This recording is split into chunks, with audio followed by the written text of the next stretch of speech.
Early episodes of Black Butler are surprisingly true to the source material.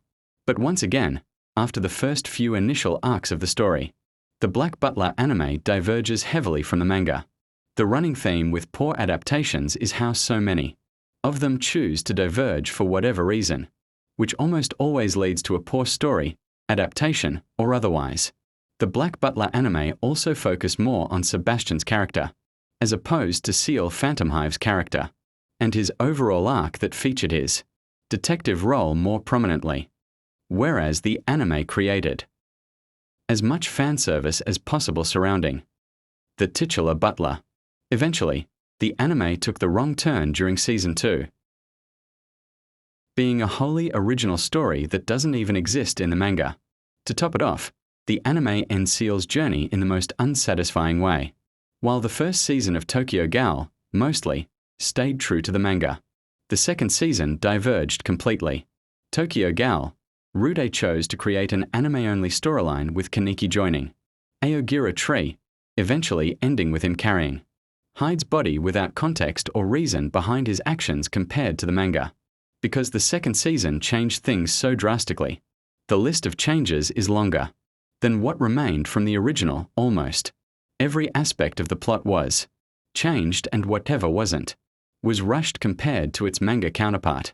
The main problem with the adaptation was that the plot was so inconsistent with the source material that some things were omitted entirely, others elements were rushed, and everything else was original to the anime.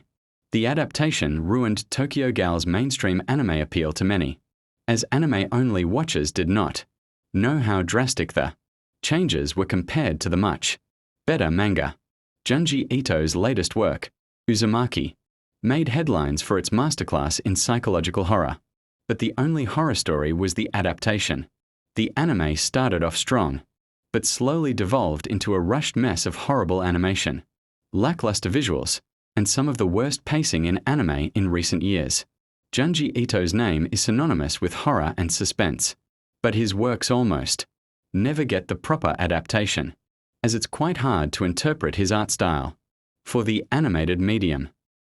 The quality of the series nosedived after Episode 1 because of a laundry list of technical challenges the team faced during the height of the COVID-19 pandemic.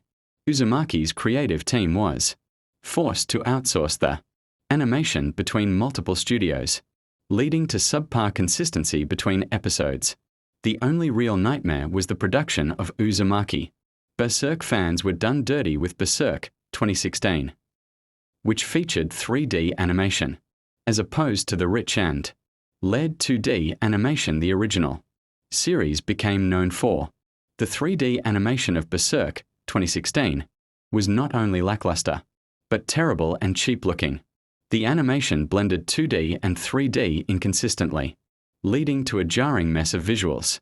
Given Berserk became famous for its dark and gritty visuals that portrayed a world of peril and death, the 3D visuals couldn't effectively capture Kentaro Miura's iconic art style and tone. The animation may have been a talking point among Berserk fans, but the adaptation of the Conviction arc and a portion of the Falcon of the Millennium Empire arc was poor in and of itself.